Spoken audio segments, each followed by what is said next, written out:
Hello, my name is Tony Martinez. I work at Sunset Spokes, mobile bicycle mechanic.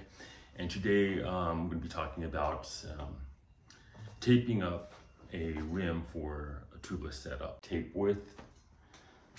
So what you want to do is measure the internal width of the rim. And this one is exactly 17 millimeter. So now what you want to do is, when choosing your tape width, is go minimum 2 millimeters over that. So this is a 17, minimum 19 millimeter, up to a max of 4. So 4 millimeters. So 21 millimeter would be the max you'd want to go. Otherwise it's just too wide. It's going to go up the rim wall. The last thing you want to do, though, I'd rather go a little over than under, is that if this is 17 mil and this fit, and one way to check is if it just doesn't go inside the channel. That's just a good gauge, kind of a go or no go kind of gauge. This one sits over it. This is a 19 mil tape.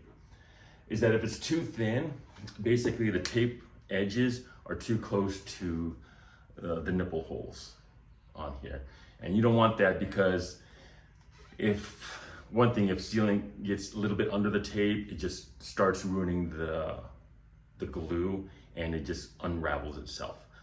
Second thing is the tire edges, the tire beads may compress a little bit, pushing that tape and uncovering those nipple holes, in which case you're just done.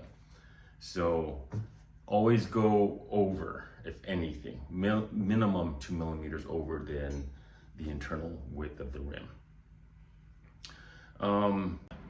If you just want to piss off your mechanic, tell them to redo a tubeless setup after Gorilla Tape has been installed. So anyway, let's start on this. So find the rim, the valve hole is right here. And usually I like to start off, it doesn't really matter. Some people start off way up here, some people pick. I just do 1, 2, 3, 4 rim hole, nipple holes away. No big deal. Let me get this cut. Now I had to ruin that edge a little bit, so I'm going to trim that edge. Just by peeling that up, I bent it quite a bit. So where are we? 1, 2, 3, 4. So I like to start between nipple holes. Now the second mistake people do after choosing the rim width is, I'm going to show you in a bit what people actually, I see a lot of mechanics do this, I see a lot of home mechanics do this, is that they then get the tape, pull it as much as they can and try to fit that in there. Now that's for me, a big no-no. The reason is, it's not so much the tightness of the tape around the rim. Because what you're doing if you do that, is you create humongous air pocket between, in the center channel of that rim. And then after you taped it up, after doing all that pulling, you're trying to get rid of that air pocket. It's no longer an air bubble, it's a gigantic air pocket everywhere.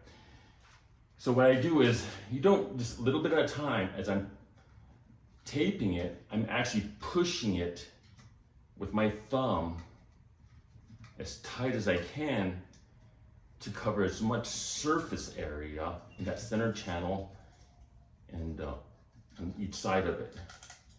So do not just pull this tape as hard as you can. That's just gonna give you problems.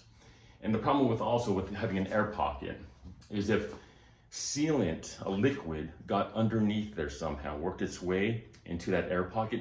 Now you got it sloshing, you got it, of course, leaking into the nipple area there, is that it starts, liquid undoes the glue. It doesn't matter what type of tape it does, the liquid will ruin the glue. If there's enough liquid, it'll start unraveling itself. So, just slowly, just work your way, pushing that tape into the center channel there getting as much surface area, as I said, covering the nipple hole, so you're not creating. Another problem is, and this just takes practice, is centering that tape, because it wants to, if it's not centered, it's gonna drift left or right, then you kind of have to pull it back up, redo it. So just make sure it's centered between, inside the rim. That's the other, and that just takes practice. You'll figure out how to do it quite easily. Now, as far as also determining the width of the tape, understand that that center channel among different manufacturers could be deep or shallow. The deeper that center channel is, the wider you want to go, because of course there's going to be more surface on the bottom of that rim, or surface internally, sorry, that you have to account for.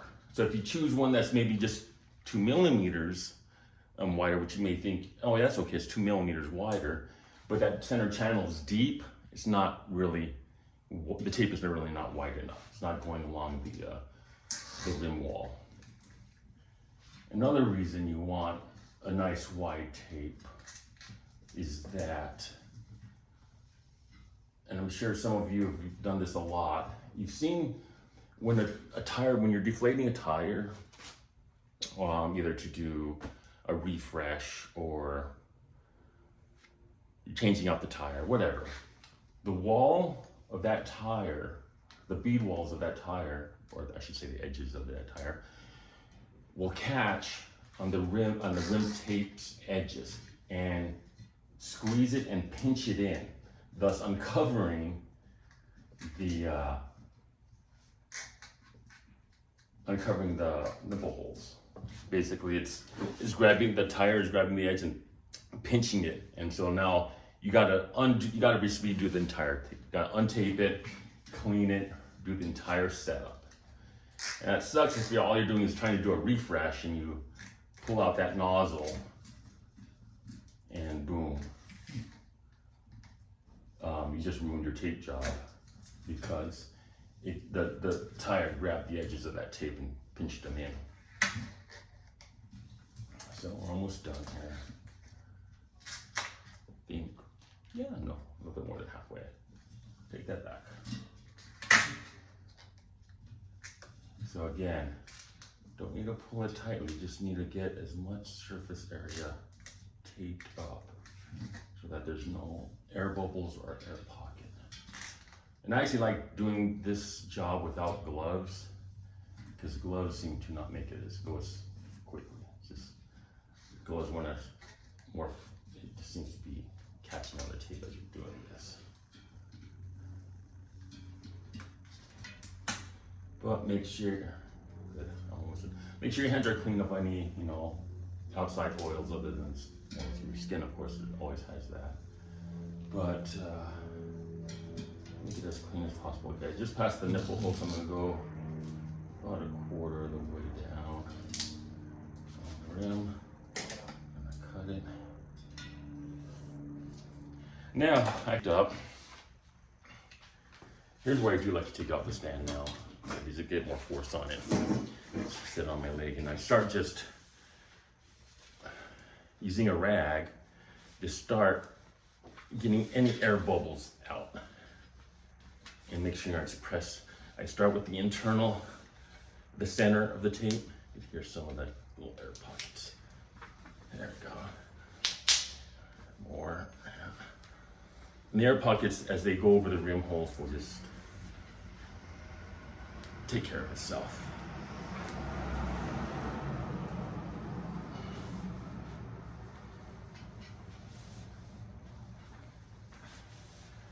Now this one,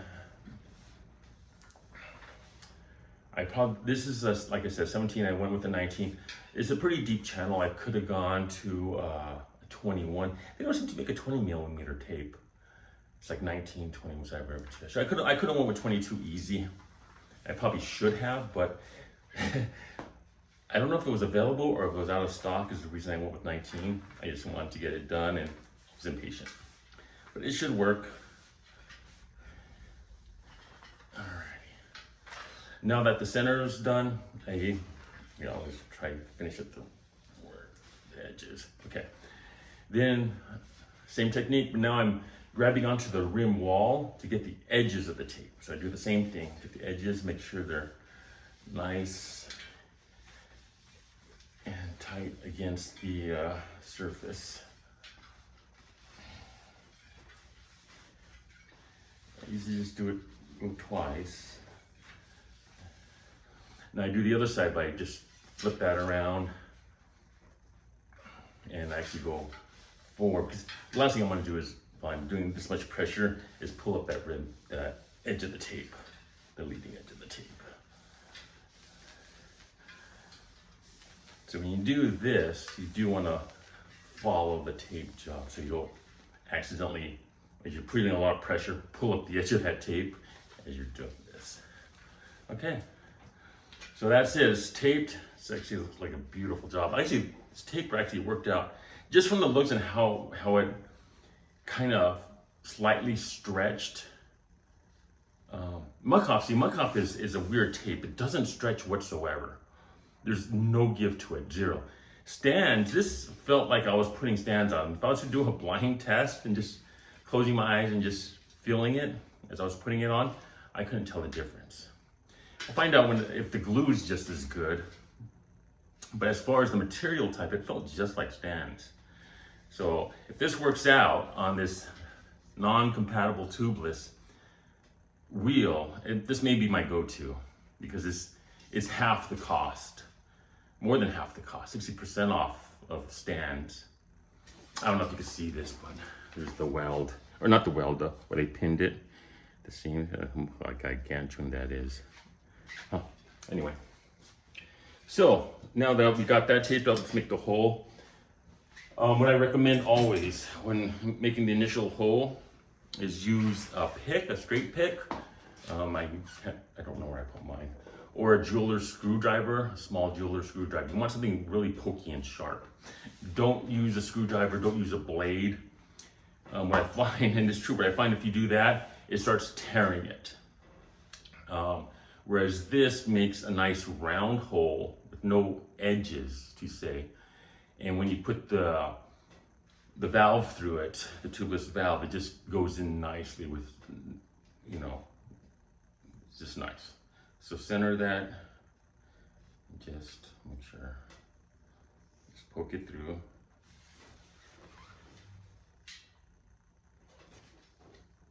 There we go. That's all we have to do. Now, if you're really concerned, you start using a little bit larger screwdriver. Just nice and smooth. Phillips screwdriver, by the way, not a flat. Let's look that through. Okay, now let's get our valve, tubeless valve in here. And other trick is that valve core, make sure it's closed. So there's a nice pointy thing, and there's no chance of bending it or breaking it. For some reason, it doesn't go through nicely. So went in there nice. This one comes with a little washer, or little gasket, I guess. O-ring. Let's put the cap, the nut, I should say.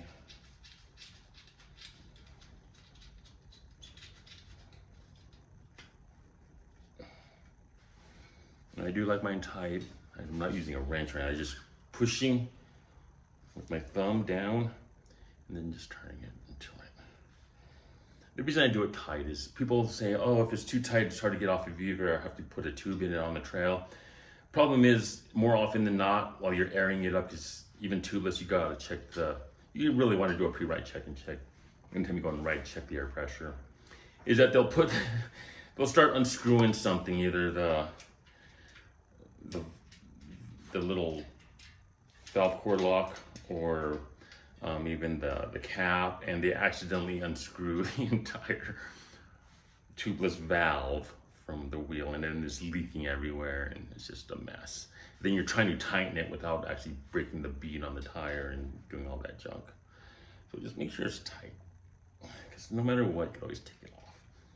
I've never seen a problem with it. Okay, so there we go. And that is how we tape up a rim. Now